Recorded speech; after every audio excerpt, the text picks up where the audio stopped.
Indeks efek di pasar modal. Secara umum, indeks menjelaskan mengenai perubahan nilai, harga, dan kuantiti. Dalam konteks pasar modal, tentunya hal tersebut dikaitkan dengan harga efek atau volume efek. Anda tentu familiar dengan IHSG, Indeks Harga Saham Gabungan. Atau bahasa Inggrisnya adalah Jakarta Composite Index, Indeks Komposit Jakarta. Indeks komposit berarti indeks yang menjelaskan seluruh harga dan seluruh volume yang terdapat di saham tersebut. Artinya, JCI atau Jakarta Composite Index mengukur seluruh pasar secara keseluruhan. Indeks utama memiliki fungsi sebagai acuan kinerja suatu portofolio.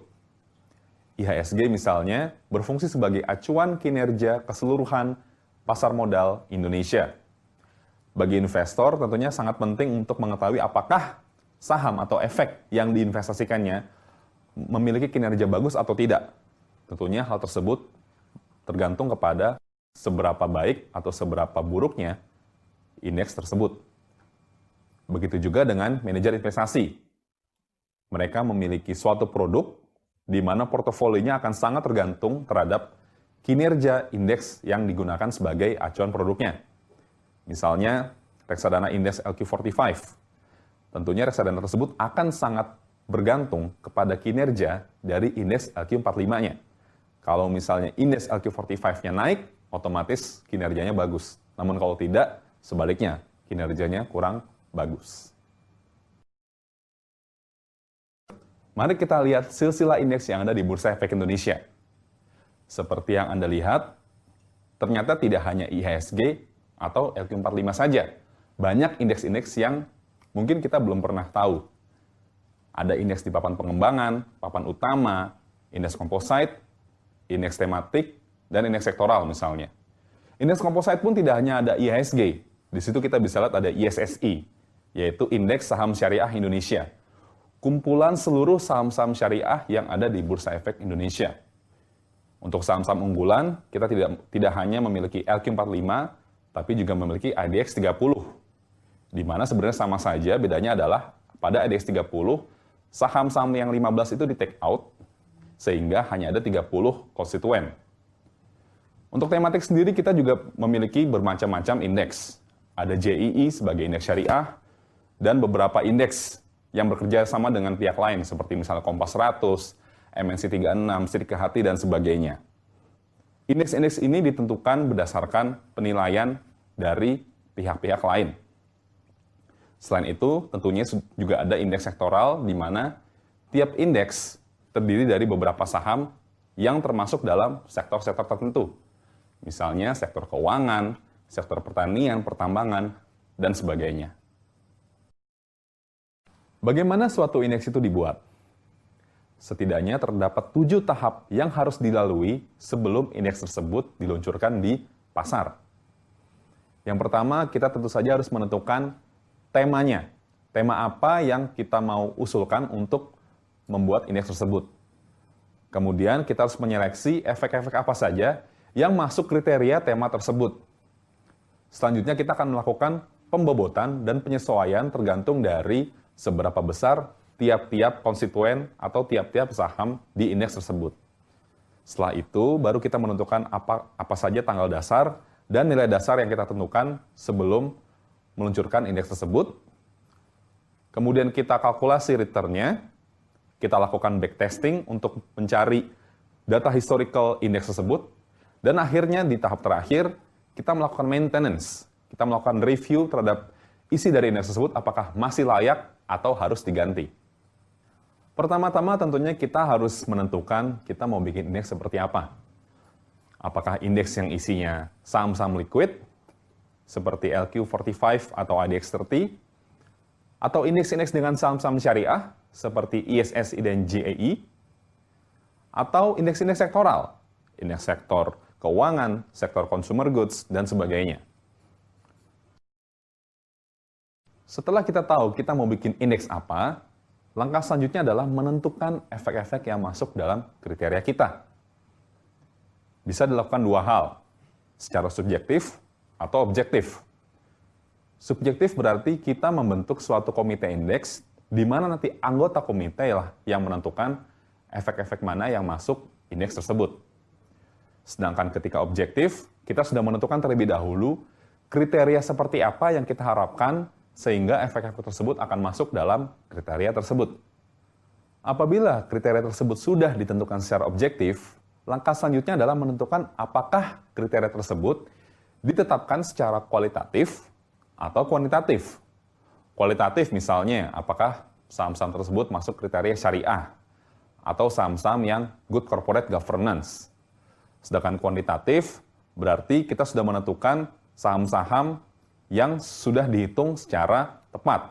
Misalnya kita mau membuat indeks yang terdiri dari saham-saham berkapitalisasi pasar yang besar. Berarti sudah ada metode perhitungan yang akan kita lakukan untuk menentukan kriteria tersebut. Apabila kuantitatif, kita bagi dua lagi analisanya, sama seperti yang kita lakukan ketika investasi di saham, yaitu technical atau fundamental. Fundamental berarti kita harus mengetahui bagaimana kondisi keuangan saham-saham tersebut, atau bagaimana kapitalisasi pasarnya. Sedangkan technical, kita simply melihat bagaimana selama ini secara historis volume transaksi perdagangan saham tersebut. Terakhir, yang harus dilakukan adalah kita menentukan apakah nilai tersebut absolut atau relatif. Relatif berarti kita menentukan secara ranking atau secara urut. Misalnya, LQ45 berarti saham-saham yang paling liquid dan paling besar dalam 45 saham. Kita sudah menentukan dulu jumlahnya. Apapun sahamnya, yang penting mereka masuk kriteria tersebut. Sedangkan absolut, kita sudah menentukan terlebih dahulu jumlahnya. Misalnya, saham-saham berkapitalisasi pasar adalah saham-saham yang kapitalisasi pasarnya di atas 10 triliun. Sehingga saham-saham apapun di bawah itu tidak bisa masuk kriteria seleksi efek yang kita lakukan. Langkah selanjutnya yang kita lakukan adalah pembobotan dan penyesuaian. Ada 3 metode yang paling terkenal, price weighted, market cap weighted, dan equal weighted. Masing-masing memiliki karakter sendiri.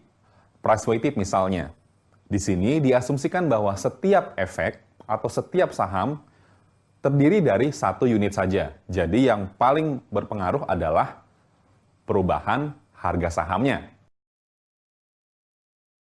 Sedangkan market cap weighted ada 2 hal yang dipertimbangkan, harga dan volume. Harga dan volume ini nanti akan menentukan kapitalisasi pasarnya. Itulah yang diukur di market cap weighted. Dan yang terakhir, equal weighted berarti setiap saham diasumsikan memiliki bobot yang sama. Dalam Bursa Efek Indonesia, setiap indeks dihitung melalui metode market cap weighted.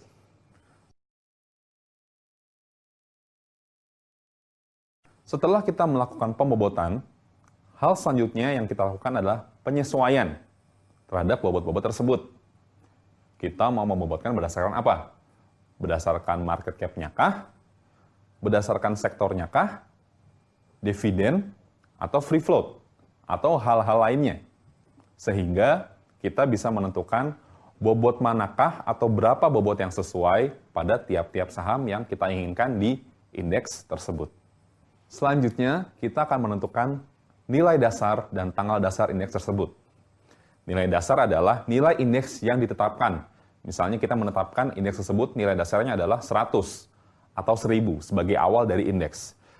Kalau kita tetapkan misalnya 1000, ketika nanti indeksnya berharga di 1200, maka indeks tersebut naik. Kalau ke 900 berarti indeks tersebut turun. Sedangkan tanggal dasar adalah tanggal di mana indeks tersebut berada di nilai dasar.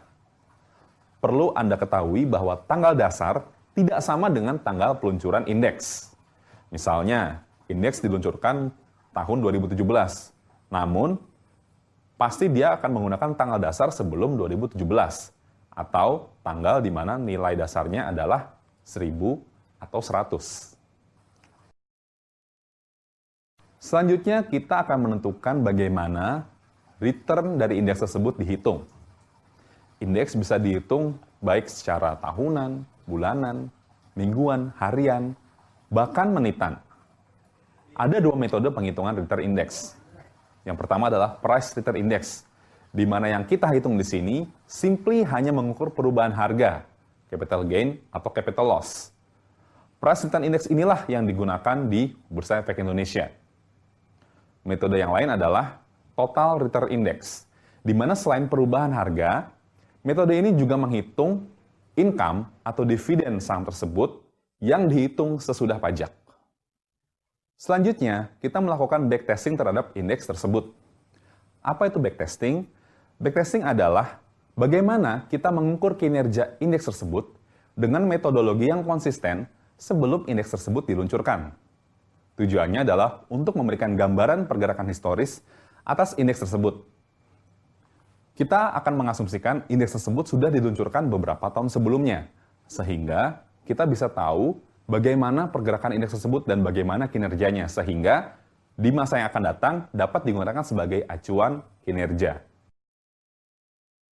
Setelah kita melakukan backtesting dan meluncurkan indeks tersebut, hal selanjutnya yang perlu kita lakukan adalah melakukan maintenance, melakukan review terhadap indeks tersebut. Hal ini tentu perlu dilakukan untuk memastikan bahwa indeks tersebut masih reliable, masih bisa menjelaskan kondisi kinerja dari portofolio tersebut. Biasanya Bursa Efek Indonesia melakukan review setiap 2 kali dalam setahun, bulan Februari dan bulan Agustus. Dan biasanya pula terdapat jeda antara pengumuman tersebut dengan implementasi review. Tujuannya apa? Tujuannya adalah untuk memberikan waktu kepada pelaku pasar, misalnya manajemen investasi, untuk menyesuaikan terlebih dahulu portofolionya. Karena ketika melakukan review, pasti ada efek-efek yang dikeluarkan dan diganti dengan yang baru, sehingga hal itu akan berdampak dengan portofolio maupun kinerja produk mereka. Demikianlah pembelajaran indeks efek di pasar modal. Terima kasih.